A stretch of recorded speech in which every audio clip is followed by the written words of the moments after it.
Hello, everybody. Thank you for joining me. This is GGF bringing you episode 32 of Let's Try Endless Sky. Hope you guys are well and ready to get it in. We're going to have some fun with this very cool game that I'm digging a lot. I mean, heck, we're 32 episodes in. All right, we're here on Thrall with about 1 million missions to do, so let's get right into it. Thrall has a warm, moderate climate and a geography of mostly gently rolling hills. Most of the industry here takes the form of agriculture, especially growing cotton, which mills in the 3 major cities process into textiles for export off-world. This is one of the few places in the galaxy where cotton is picked by hand because labor here is cheaper than the cost of buying and maintaining machinery. The locals are prevented from seeking more lucrative employment elsewhere, partly by the crushingly low wages, which make the cost of space transport prohibitively high for most, and partly by the educational system, which is among the worst in the galaxy. Thrall is not sounding cool at all. Let's go ahead and sell our medical at least. Hit the spaceport. By the edge of the spaceport at night, you see a thin, sweaty man turn away from a pilot, disheartened. You make eye contact, and he begins hurrying over to you. Wait for him. "Excuse me, are you a pilot?" Without waiting for a response, he continues. "I need to go to the Syndicate. I work all day picking cotton with these hands, but my family's still starving. We can't afford transport." You can barely understand him through his accent. The man's teeth look worse than his clothes, and his breath makes you step back. His eyes implore you. "I might be able to help you. What planet do you need to reach?" His eyes brighten with hope. "Oh, I heard some people are going to Delve to be miners. They hire folk like us. If you could get me and my wife and our 2 sons there, I'd praise you to the high stars. You'd save our lives." "I'd be happy to offer you 4 transport." "Oh, thank you, he says vigorously, shaking your hand. "I'll get them fast. We can leave tonight. I'm Gaint, by the way." He quickly leaves to get them, turning back at least 3 times to tip his hat to you and make sure you haven't left. Gaint's family arrives quickly. His wife, Mel, is carrying their infant child, and a toddler clutches her leg. His fingers look like a skeleton, and his eyes look like his dad's. "Thank you so much," Mel says as they enter your ship. "Well, dietitian, one of my rich clients wants me to figure out how she can subsist on eating nothing but flowers. She thinks eating the leaves and roots of plants is cruel." The spaceport consists of a vast asphalt-paved field for landing ships and some wooden buildings a few stories tall. Most of the materials for export are stored in sheds or stacked under plastic tarps, with a few police officers clustered around them to make sure no ship picks up cargo that has not been paid for. Inside the buildings, 2 restaurants with different names serve an identical selection of fried foods. And let's see. Let's put 120 on this. 120K. Bong bong. Getting those paid for quick. And where are we headed? With the Dragon Riders, Thrall Emigration. They cannot pay us.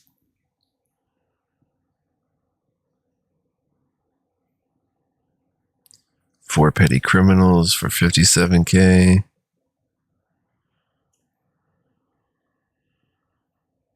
$72 tons of rye bread. Newlyweds to Quicksilver. Seeks passage on a luxurious ship to reach their honeymoon on Quicksilver in the Algol system by the 11th, along with 4 tons of their wedding gifts. They'll pay you 64,000 credits to take them there. Family of 8 is relocating to Crossroads in the Rukba system. They'll pay you 102,000 credits. Wow. Wow. And we have to get down here. And it's 6 jumps away, so we're just going to head there. And then we'll head here. And then from there, we'll head here. Then here. Then here. And make our way that way. And eventually get to the Dragon Riders, which is... Oh, it's up there. No, that's Alhaka. We picked them up. We have to take them down there, right? Olafane, family of 2. It'd be good to have some paying jobs over there. But let's do a family of 8 to the Crossroads for 102K.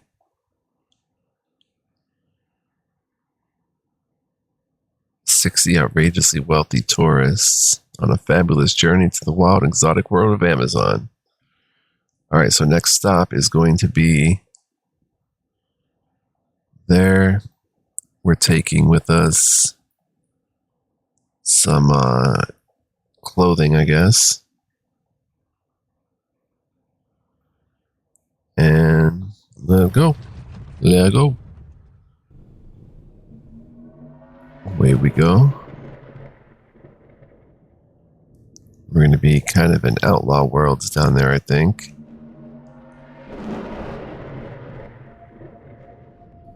RNS Talic.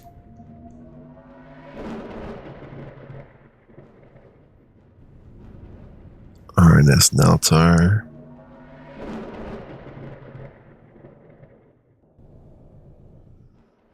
Delta Capricorni. And Shia. Let's go to Shia and land on Delve.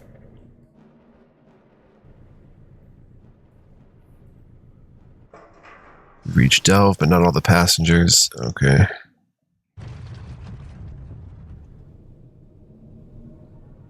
Still in Delta Capricorni. There we go. As your ship enters Delve's cavernous spaceport, you can sense a mixture of hope and apprehension in Gaint and Mel.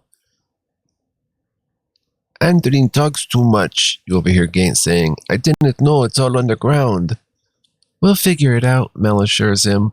When they notice you're listening in, the conversation stops. Your ship lands and the family collects their things to leave. They thank you again on their way out. Delve is a world of towering mountains and valleys so steep that some slopes never see the light of the sun, where snow and ice remain on the topmost peaks year-round. The Syndicate's mining operations here are among the most extensive in the region, with some shafts descending several kilometers below the surface.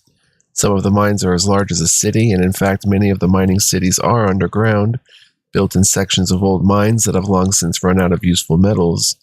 With all the mines and underground cities relying on mechanical ventilation from the surface, the miners live in constant fear of 2 things, cave-ins and power failures. Oh, they've got a lot of stuff here. A proton gun. What the heck is that? The proton gun started out as the Syndicate's attempt to reverse engineer and mass produce a cheap competitor for the particle cannon. Unfortunately, they were unable to find a reliable way to keep the beam coherent, but the resulting weapon is still popular with some captains, particularly as an anti-fighter gun. Does nice damage per second. 7.5 shots per second. That's a pretty cool weapon. Decent range. If we look at the particle cannon, yeah, it's like it does more shield damage per second than the particle cannon. And more hull damage, just a little tiny bit more hull damage for a little more heat. Well, firing, a little more energy, I should say, and firing a bit more heat. 7.5 shots per second, so per shot, it's not quite as strong. You'd have to land more shots to do the same amount of damage. Still pretty cool. Proton turret. The Syndicate Proton turret is a relatively new product designed to compete with Deep Sky's perennially popular laser turrets in the anti-fighter defense market. Though cruder than its competition, the Proton turret maintains a loyal following among captains dissatisfied with laser weapons short range. Yeah, it's got good range. Scuttler, we have a twin. Wait, who's got the turrets? Tractor beam, laser turret, quad blaster turret. No kidding. Oh, can almost eke that out, but not quite. And that takes 34 outfit space. We'd have to We wouldn't be able to get that. Not on the Seven of Swords. Unless we lost the tractor beam. The Hawk has a twin modified blaster, no turrets. The Taurus transport has turrets. Heavy anti-missile turret. Takes up 30 outfit space and a regular anti-missile for 16. But it's got plenty of wiggle room. If we get rid of an anti-missile turret,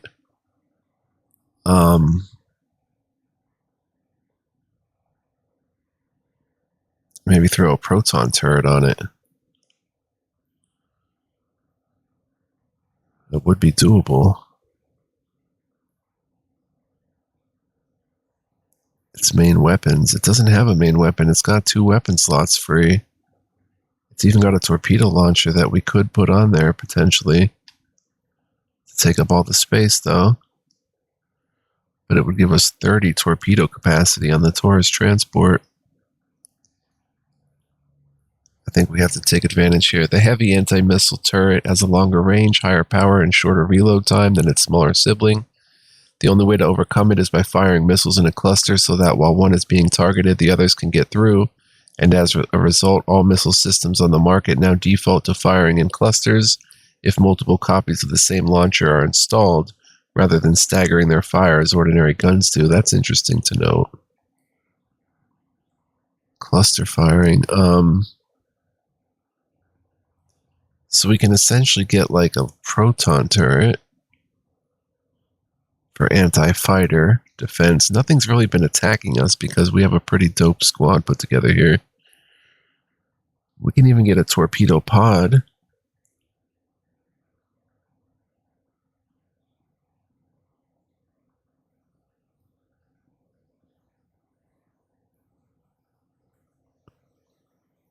There's a lot of ways we can go. Torpedo pod for the Taurus. Giving 3 torpedoes, put a second one in. That would take 16 space. Leaving us with enough that if we took that off, we wouldn't have enough for the proton turret.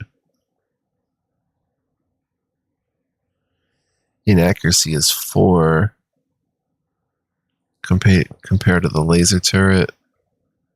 Let's sort these a little bit. The laser turret inaccuracy is 0.5. Quad blaster is 3. Yeah, the proton is pretty inaccurate.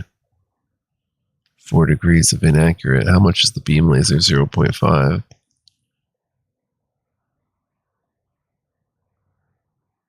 And then 2 Sidewinder missile pods. So if we were to sell this for 54K, let's take a look at what would happen if we sell it. I mean, 45 and 50. We could take anything of our pick here, including a torpedo launcher.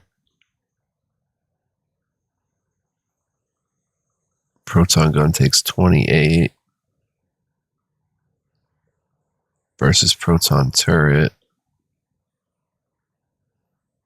which takes 34. But it's nice. It's got a long range for a turret.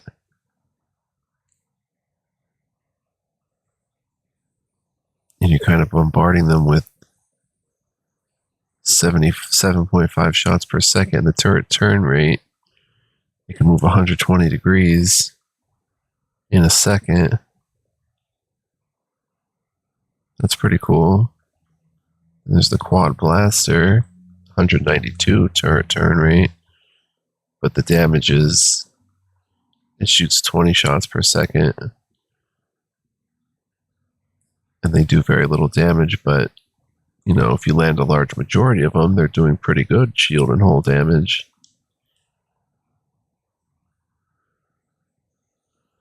And we have the heavy anti-missile turret, which has a 200 range, 10 shots per second, 8 anti-missile. Do we even want a gun on it?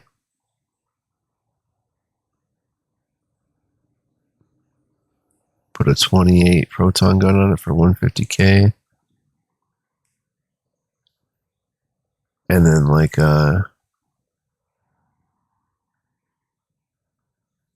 let's see what would happen if we did that. Put a proton gun on it.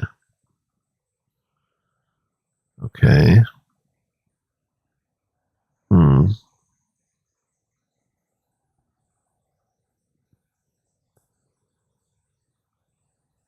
22 versus 25. We have a gun port free and a turret mount free. We could...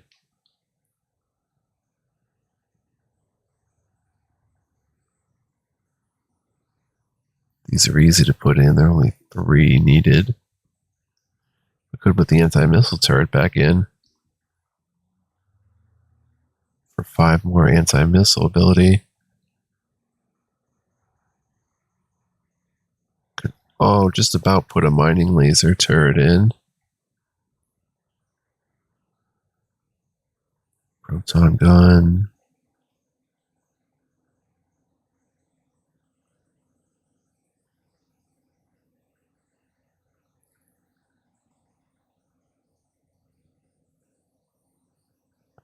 Put a blaster turret in pretty easily.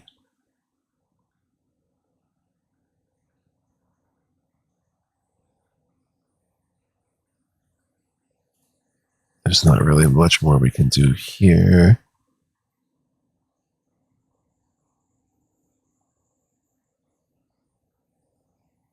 $200 javelins. These don't have homing. The javelin pod fires a rapid stream of unguided missiles. A javelin pod does far more damage than any gun of a comparable size, and has a longer range as well. But once a ship has expended all of its ammunition, it must leave combat and find a planet where it can buy more, which makes javelins less useful in protracted battles. The weapon's high rate of fire also makes it useful for saturating well-protected ships' anti-missile defenses so that more dangerous projectiles fired by allied ships can sneak through. Yeah, I think we'll put javelins on this thing. Well, it's probably not good because it's so slow. You'd want a homing type missile like the meteors. We can put a meteor missile launcher on it with 30 capacity. These are still decent damage per shot. Inaccuracy is 5. Homing is poor. But the meteor missile is the cheapest and simplest homing weapon available in human space. Meteors are quickly destroyed by anti-missile systems, and their infrared tracking systems have trouble homing in on targets with low heat levels. Nevertheless, their large warheads can spell doom for poorly defended targets when the missiles are fired in great numbers. Huh. No, I'm not crazy about that either. I think we may just go ahead and throw an energy blaster on there too.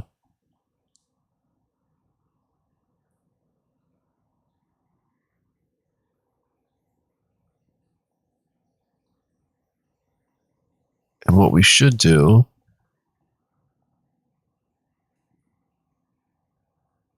we can't get an outfit.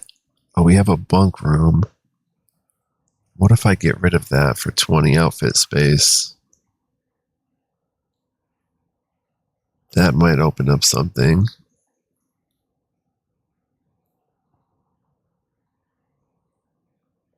They have security stations here. We should probably get some of those. Oh, they're 42K a piece. We'll buy one.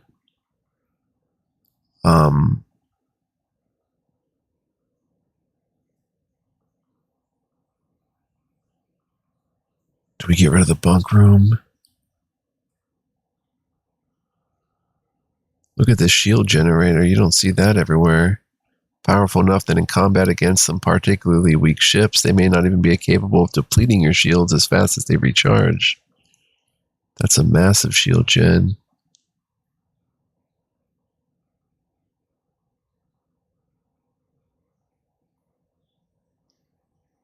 Maybe just stick a torpedo pod on it and call it a day. With a proton gun, that's a pretty good assortment. Only 3 capacity, though.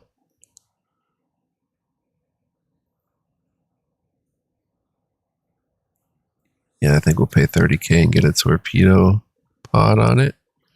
Now, if we had an outfit expansion, no, we don't have any wiggle room with the weapons capacity. We'd have to either get rid of the heavy anti-missile turret or the proton gun. But I'm pretty happy with that. You know, that's pretty well put together. And for us, got a twin modified blaster and a particle cannon. I think we're good to go there. And yeah, so let's get out of here.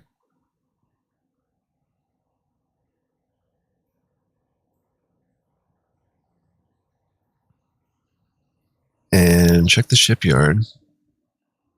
They have the Sunder, a versatile mining platform equipped with dedicated prospecting equipment, most notably an undercarriage that supports 2 mining drones. The lineage of this ship can be traced back to the old asteroid mining ships used in the Sol Main Belt centuries ago. However, because of recent syndicate efforts to further exploit the core's mineral wealth, the newest model of the Sunder is now manufactured by syndicated shipyards. And pick up a Wasp. Wasp is a medium-strength interceptor designed by syndicated shipyards to serve as an escort for cargo vessels. Like most syndicate ships, it is not particularly pretty, but it at least serves the purpose it was made for. Only 651. Yeah, it serves the purpose. It's got 2 energy blasters on it and a Sidewinder missile pod. It's not the worst. And that would be a good defense to have for our crew here, but we're good. We're good.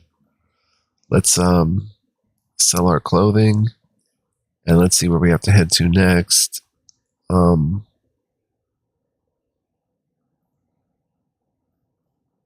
Rukba. Let's see, bring a passenger to Crossroads. Rush delivery for 21,000. Delivery to Berthen. I don't think we've been there yet. Alpha Hydri.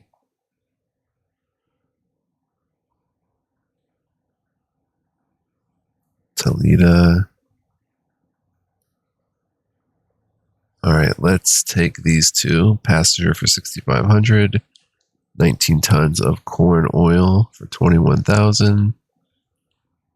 We'll head there next and down to Alpha Hydri. Let's go. We'll take industrial equipment, industrial stuff. No spaceport. We just want to depart and do some of these missions.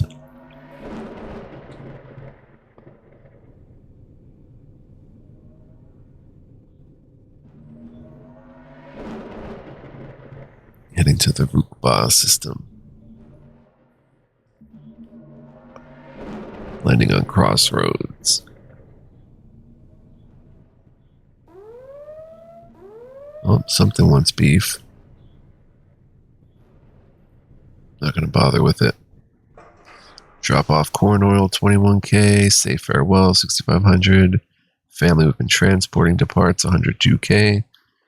Crossroads is a thoroughly unbeautiful planet. The scrawny local vegetation has blue and purple leaves, shocking to your human eyes, and grows only reluctantly, leaving the land looking like a blighted wasteland. The Syndicate's vast operation strip mining for uranium ore does nothing to improve this situation. They say that sandstorms were frequent here even before the Syndicate arrived, but the storms have gotten far worse in recent years, with some storms now reaching several kilometers high and dozens of kilometers in diameter. Let's reload.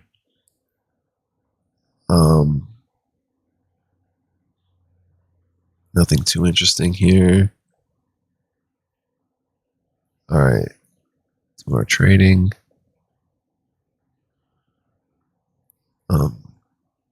I want to check the spaceport, but I don't, because I don't want to get into more missions that we don't already.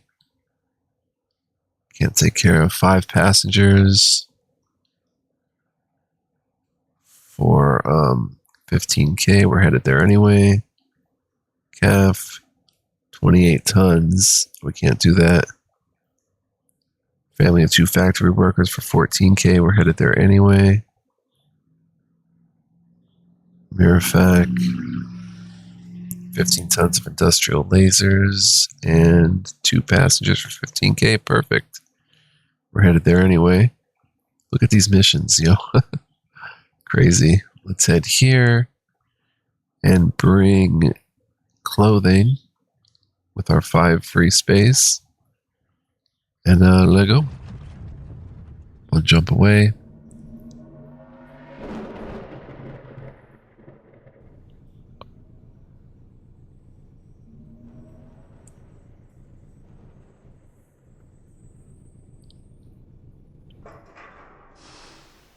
Say farewell, 15K. Farewell, 15K. Farewell, 54K. Nimbus is a stormy ocean world where a rain shower can descend on you without warning, only to be replaced with equal suddenness by bright sunshine. It draws mostly the sort of people who can weather such changes with placid, unperturbed calm. Tourist guidebooks often rank Nimbus near the top in their list of friendliest natives. All the industry on Nimbus is driven by the sea. Fish are plentiful, and the oceans here contain some unique microorganisms that are harvested to extract useful medical compounds. That's pretty cool. Torpedo storage rack. Oh, they're not sold here. All right. At the bank, let's put 100K on the mortgage. And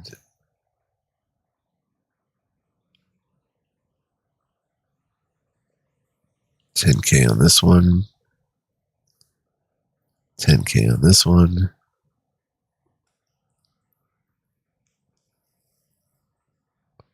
$5K a day we're paying. I'm curious. Spaceport. While having a drink at one of the spaceport's bars, a somewhat scruffy-looking man in a dark cloak pulls you aside and offers 50,000 credits for discreet, no-questions-asked passage to Sundive in the Sheraton system, which is quite close by. This could be a quick and lucrative job. It also sounds illegal, so you'll need to avoid getting scanned or landing on planets with high security. I'm going to decline for now, just because it is illegal and I don't want to mess up anything we've got going here. Next, there's a job on Aldebaran. 2 factory workers for 20K. Tours to Vale. Family of 5 for 79,000 and 2 tours for 34,000. Perfect. So from here, probably head to CAF. And then from CAF, we head over here and start making our way up this direction. Yeah, looks good. So next stop is CAF, where we will bring food. Yeah, food. With our 5 free slots. There we go. Keep it moving.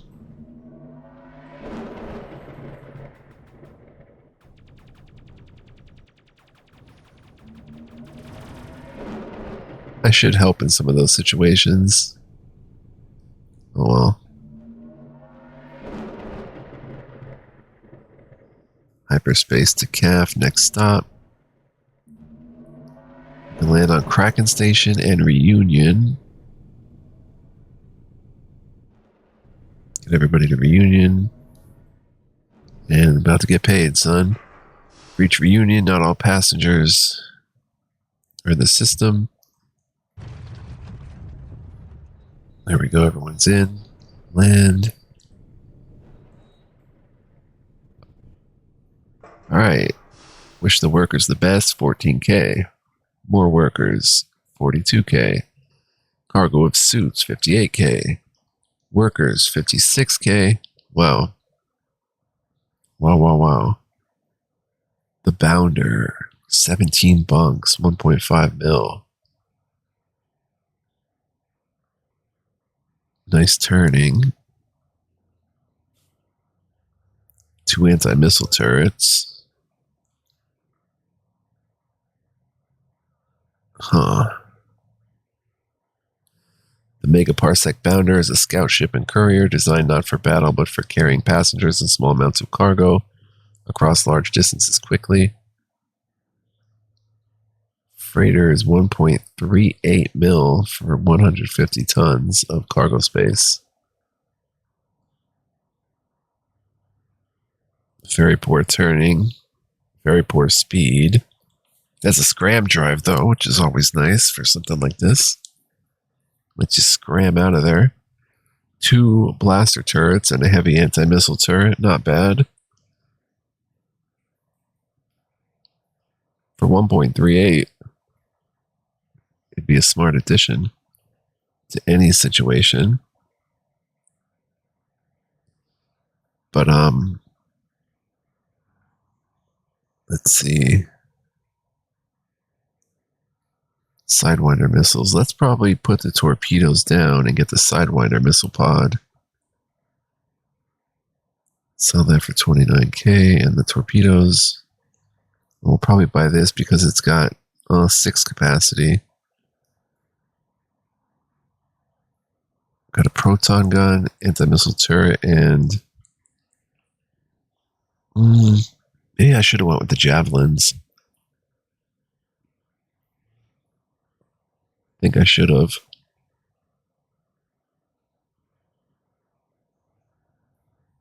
Let's go keep the torpedoes. Bye. It did sell them automatically too, which was nice. All right. Next stop. Why does it say we have a job there? Oh, is it on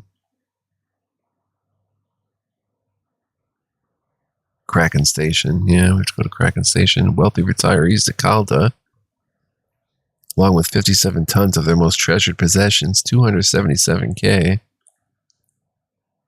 Looks like my most lucrative one, so we'll take that.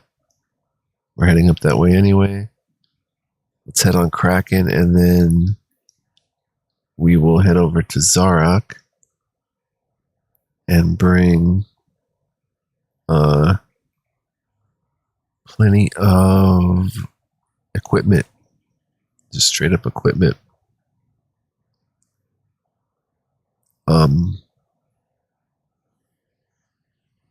Alright, so we get off and don't jump. We go to Kraken Station. Alright, let's depart and find Kraken Station. It is...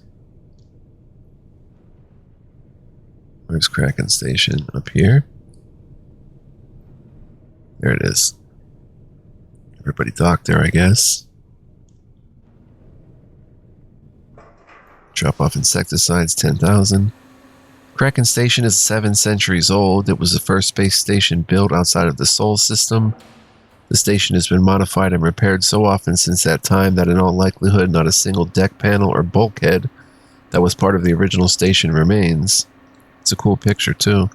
4 centuries ago it was nearly destroyed by an asteroid impact, but other than that it has been a working deuterium refinery for its entire lifetime.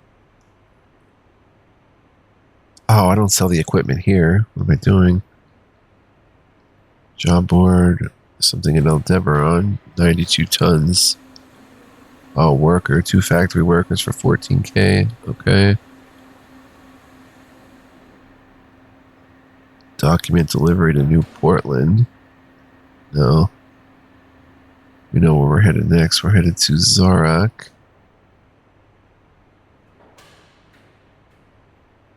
Sheraton. No, I don't want to get sidetracked. We'll just head there. Bring the equipment. Let's check out the spaceport.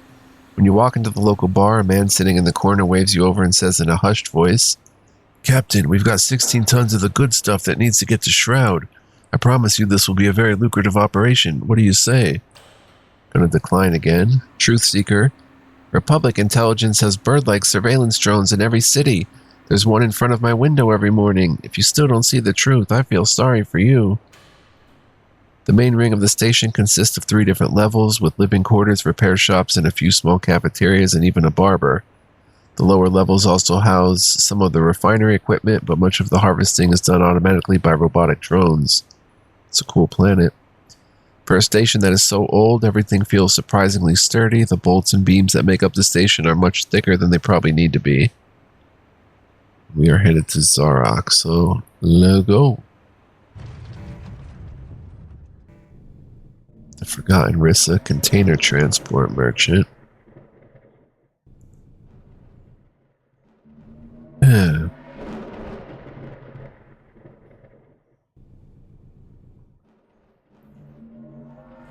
It's a known fact that the Quark won't hesitate to take away your freedom if you've stolen one of their ships.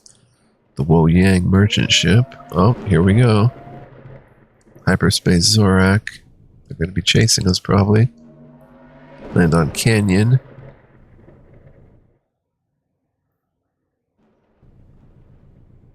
Okay, they're not chasing us.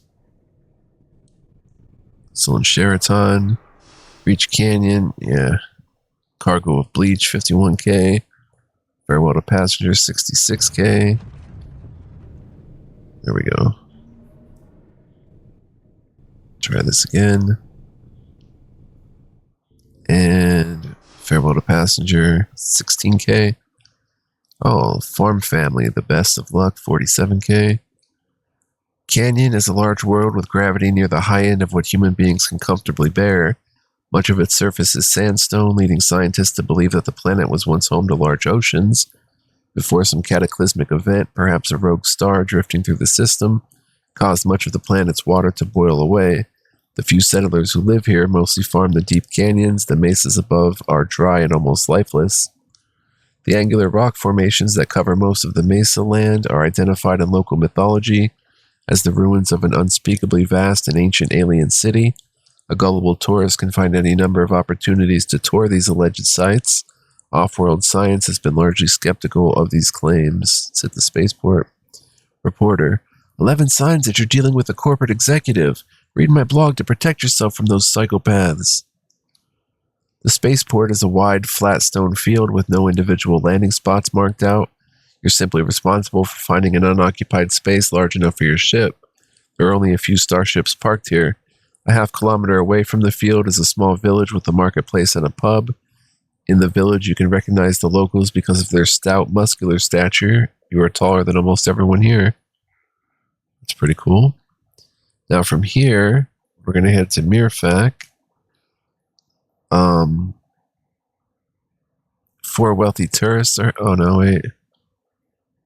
Escort to Sun Racer for 15k. We're going there anyway. Might as well accept it. What are these lands? Are these non-friendly or... I don't know, but Beetlejuice has a mission. That's friendly. Passenger to Prime for 13k. Farmers to Vit. Oh, we're headed there anyway. So we'll take that. 2 farmers, 35k, and 27 tons of body magazines for 60k, but oh, it's a rush. 12 August. We've got a lot of time. Yeah, I'm going to take it for 60k. Now from here, oh, we can cut right through here. I didn't even see that. That wasn't there when we first came through here. So we're going to hit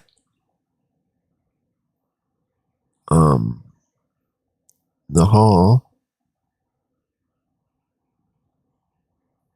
14 tons of applesauce.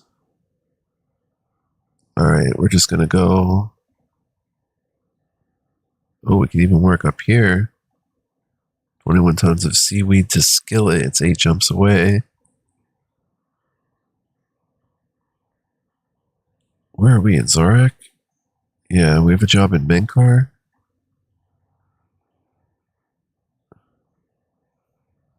We just stop at Menkar first, then do that escort.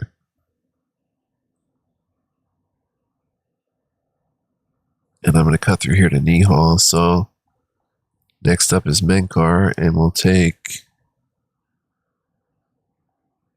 metal. Let's go. Let's go. Oh, gotta jump. I should have took them on.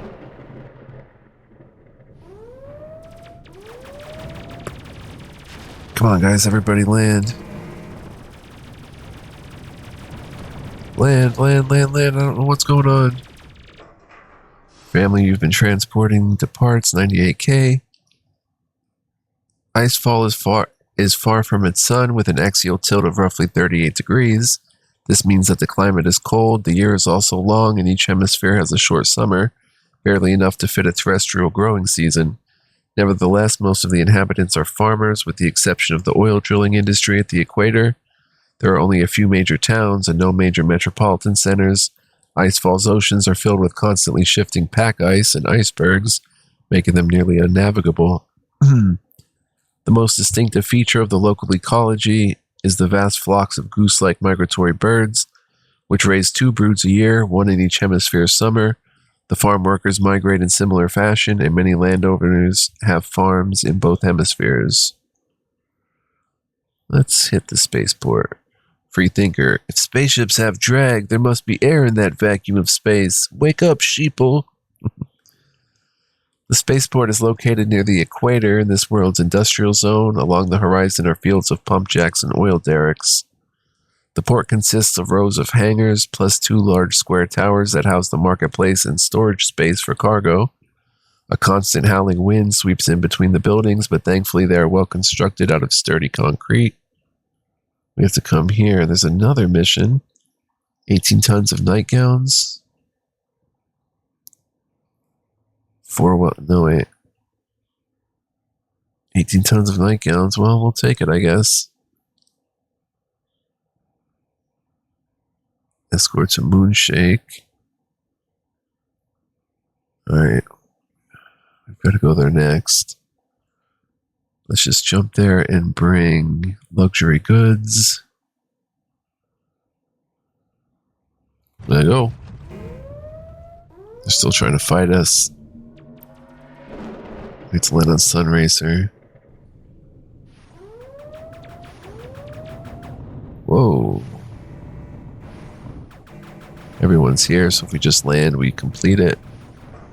Alright, cargo of nightgowns, 5,400. Captain of the Last Heaven thanks you for escorting them, 15K. Drop off your cargo of industrial lasers, 11K. Wish your passengers the best of luck, 15K. Passengers, best of luck, 58K. Oh my gosh, you say farewell to your passengers and collect 744K. More passengers, 154K. We're up to 18.8 million just like that. Wow. And Sunracer is the home of Megaparsec Incorporated, a shipyard that specializes in designing fast, lightweight ships. It is a well-settled planet with a population of over 1 billion and a diverse economy that includes farming and fishing in addition to the shipyards. Outside the cities, large regions of undeveloped land still remain. Hovercraft racing is a major local sport, and some massive and elaborate courses have been constructed in the wilderness. That's where they have the Bounder, the Hauler 2. This is a mid-sized freighter, 260 tons. Designed for a balance between cargo capacity and defensive capability. Centuries ago, various hauler models made up nearly half of the merchant vessels in service, but today design is considered somewhat outdated. Sunder for mining. See, here's the thing. I do want to do mining. Oh, there's my Quicksilver. Look at this, the Splinter. It's a medium warship. It's the largest warship produced by the Megaparsec shipyard.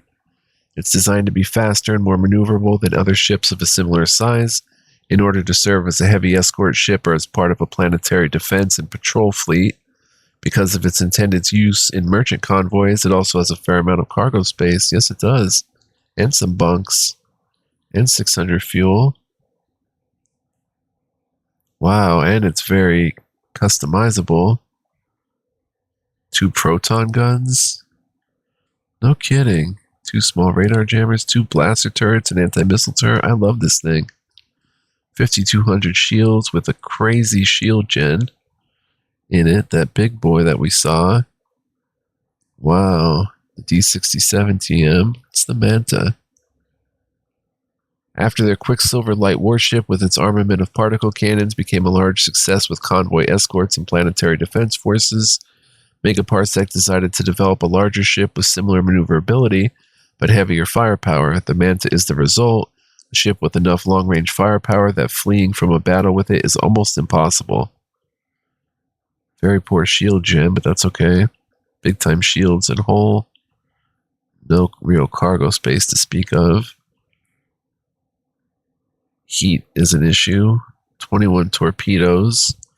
4 particle cannons, son. And 2 torpedo pods. Yeah, that's crazy firepower. And it's 4.9 million. The Quicksilver, though, is just 1.5 million. It's similar. It's got 2 particle cannons, but that's about it. It's not very customizable. But here's the thing. I want to do mining, but I want to get a tractor beam. I don't know if we can press a button and use the tractor beam on our own ship. Like, there's a button to have your fleet, you know, kind of suck up any items that are in the world there, but or in the like in space. But I don't know if you can do it with your own one that's on your ship. I'm not sure. Because I would get one of these and just make them strictly a miner, but put tractor beams on like the ships that we have with more cargo space, which actually we should probably really invest in cargo space. We don't have much these days. Like a hauler 2 would be very welcomed with 260 tons. There's so many cool ships, though. I can get about maybe 2.5 million as well. Probably can just afford a splinter, maybe. But we don't need a warship per se.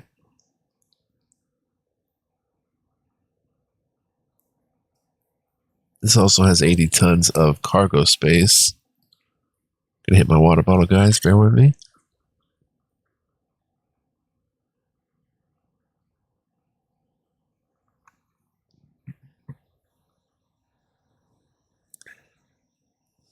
And it's got 2 mining drones, 2 drone bays for mining drones. Yeah, if we want to do some serious mining, we should get one of these.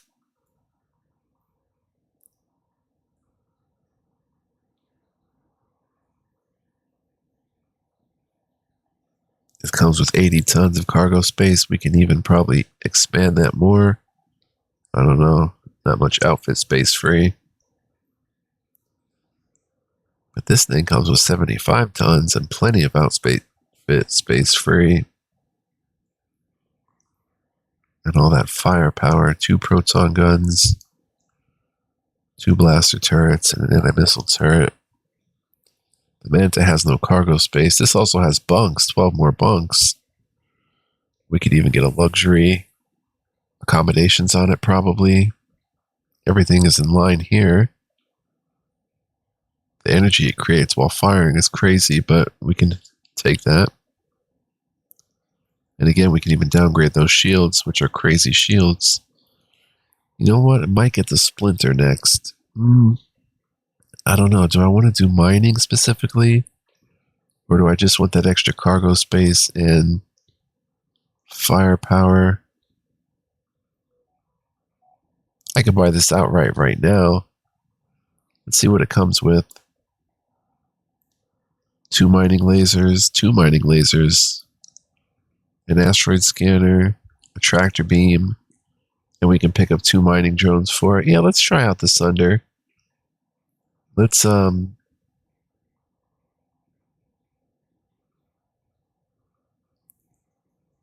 it outright.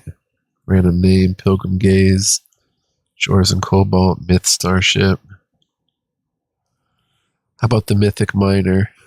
Kind of cheesy, but I like it. Mythic Miner. And there it is. And it leaves us with, we didn't have to take a loan on it. Mining drones are 154k a piece.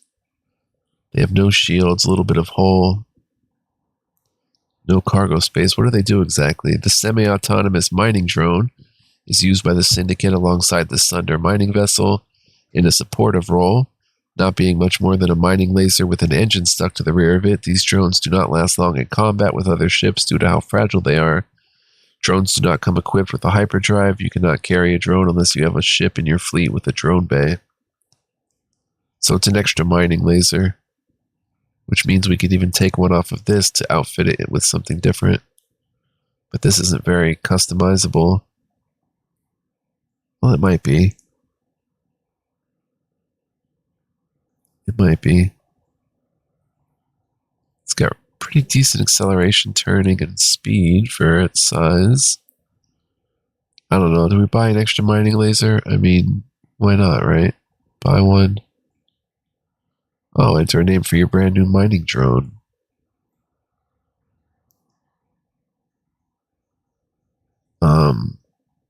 The Deep Arrow. I kind of like that. We'll call it Deep Arrow. Deep Arrow mining drone. Now we've got a fleet of 8, guys. How cool is that? And we have some money left over. What is our crew payments like? 3,500. Outfitter. Oh my gosh. They've got everything. They've got everything. Do we have guns on this thing? The Mythic Miner? 2 mining lasers. No.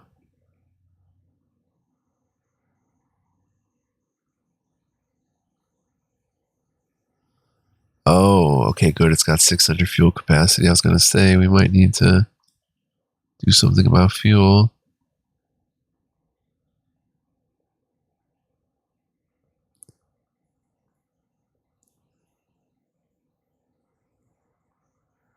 Security stations are sold here. Let's get a couple laser rifles for the guys. Get 3 of them. And no, not for 42K. We need that money right now. All right, let's see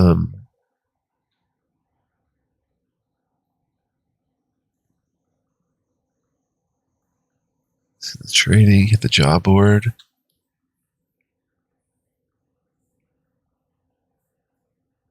$177 tons of applesauce. Shipment to Ada, 19 tons of silver. But look at all these options we have. Large bulk delivery to Trinket. Oh, that's way down there. Document delivered to New Argentina. Colonist to Pearl. 38 people, 422K. We'll accept that. Boom.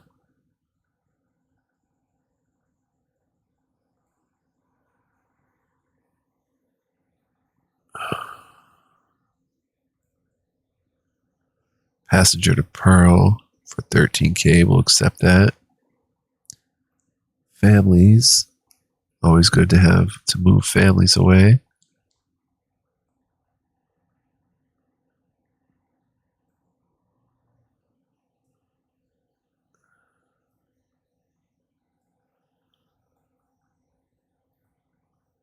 Epoxy resin, 34 tons. Large rush for 161,000. It's 8 jumps away. We have to head to Nihal next. We can get passenger to Maelstrom for 9,500. And we still have that rush delivery, don't forget. And we escort for Madavi the Battered for 20K. We'll do that. And then we have to hit Tajat. And then from there,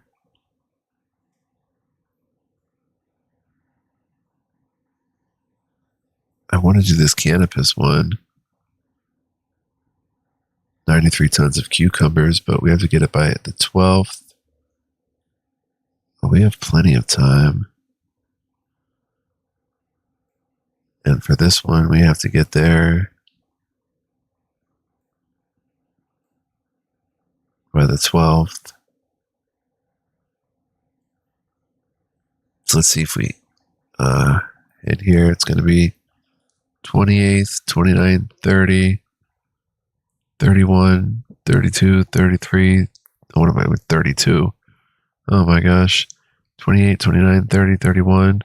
1, 2, 3, 4, 5, 6, 7, 8. Oh no, we're going right to cannabis. Payments 161,000 for 93 tons of cucumbers. Cool. So let's head to Nihal next and bring with us plastic. No, luxury goods. Bong bong. There you go. There you go. Oh. Try out fighters transfer cargo. You have a carrier which can use fighters to collect drop materials if the fighter has cargo space. In preferences and settings under the gameplay section, turn on fighters transfer cargo to learn more. Alright, let's check that out really quick. What is it? There's Harvest Flotsam Z. Example dropped cargo. The Flotsam collection setting must allow your escorts to pick up flotsam in order to harvest it. So that's where we don't have that setting turned on, probably.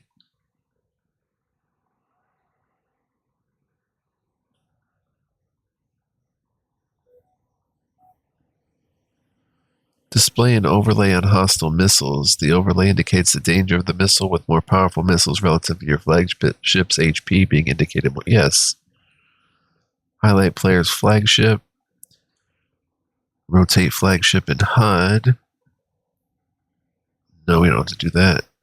Neutral overlays, friendly and neutral ships when in a fight. That would help. Show status overlays on ships that have taken damage. Show enemy overlays. Always on. Escort overlays. Flagship overlay, we don't need that on. And extended jump effects, add additional motion blur. Oh, medium and heavy options, control tints. We'll put it on heavy. Reduce large graphics, show CPU, GPU load. Where's the option for... Oh, and our volume is this low? Oh, wow. Might get louder now in the video. Extra fleet status messages about escorts in your fleet, such as when they're undercrewed or collect flotsam. Yes, on. Where's that option, though?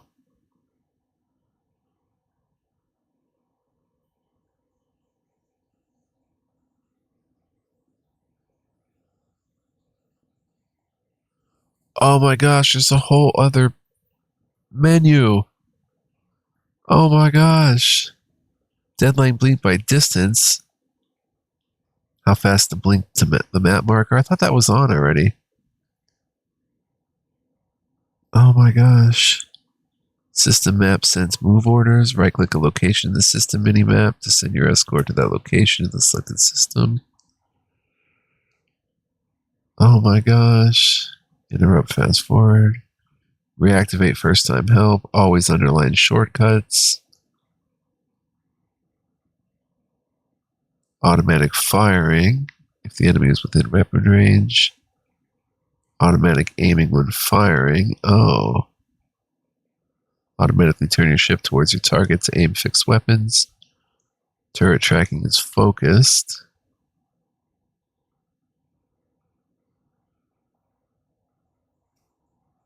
Oh, let's turn that to opportunistic, which will cause turrets to target ships that they're nearest to aiming at, allowing multiple hostiles to be engaged at once. Target asteroid based on proximity. Value selects the highest value. Proximity selects the nearest asteroid. Let's go with value. Boarding target priority. We haven't tried boarding yet. highest value ship with the value being estimated if you haven't scanned the outfits of the ship. Mixed accounts for the value divided by distance. We'll go proximity. Escorts expend ammo. Able to be toggled. Oh, frugally. So our fleet only fires secondary weapons when your escort's HP is low or hostiles in the system are stronger than your fleet and friendlies. Flotsam collection is on. Repair fighters in. Repairing carried ships, fighters, and drones in your fleet when they're docked with their carrier. Series repairs the highest HP ship until it's fully repaired, then moves on to the next one.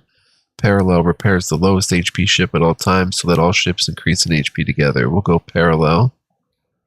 Fighters transfer cargo that they have to their carried ship when they dock. That's what we had to turn on. Rehire extra crew when lost. Whenever you land, if not additional. No. Actually automatically unpark flagship. Unpark a ship dragged to the first position in the ship list and make it your flagship. Yes. No.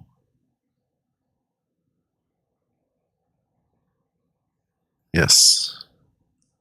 All right. Oh, we have open plugins. I probably shouldn't have done that.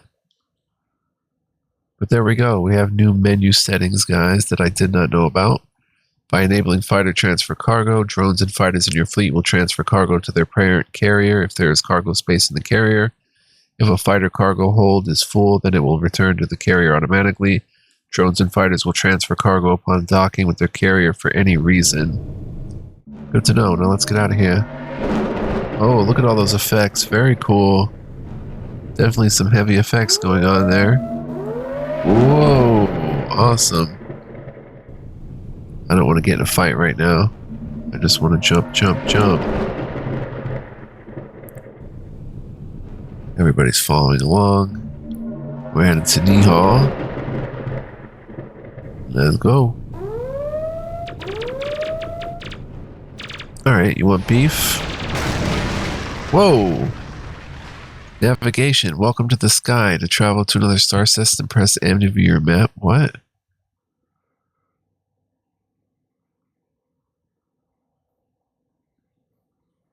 What happened?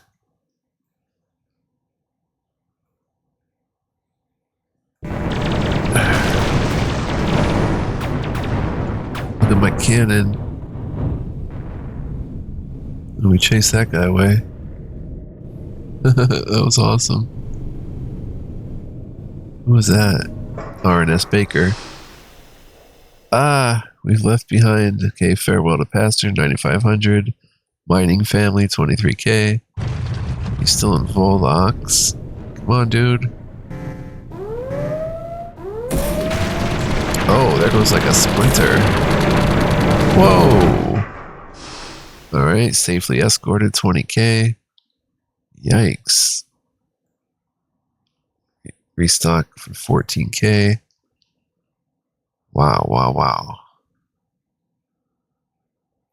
Alright, we're gonna probably save here, right? We're an hour 3 in. Oh my gosh. So sorry, guys, but thank you for watching. If you made it this far, you're the real MVP. Thank you so much for watching, though. Appreciate y'all. Hope you enjoyed. If you did enjoy, please like, comment, subscribe. Let me know that you want to see more. If you really want to help my channel and you're feeling extra frisky, you can become a member here on YouTube or on patreon.com/fluent. Feel free to do what you like there, and feel free to come back next time. I hope to see you guys then. We will keep it moving, and all sorts of new stuff opening up to us. So cool, so fun. Very awesome game. I hope you'll play more with me, and I'll catch you guys then. So until then, be well, live well, stay well, and much love, peace, and joy. Peace out, guys. Ciao for now.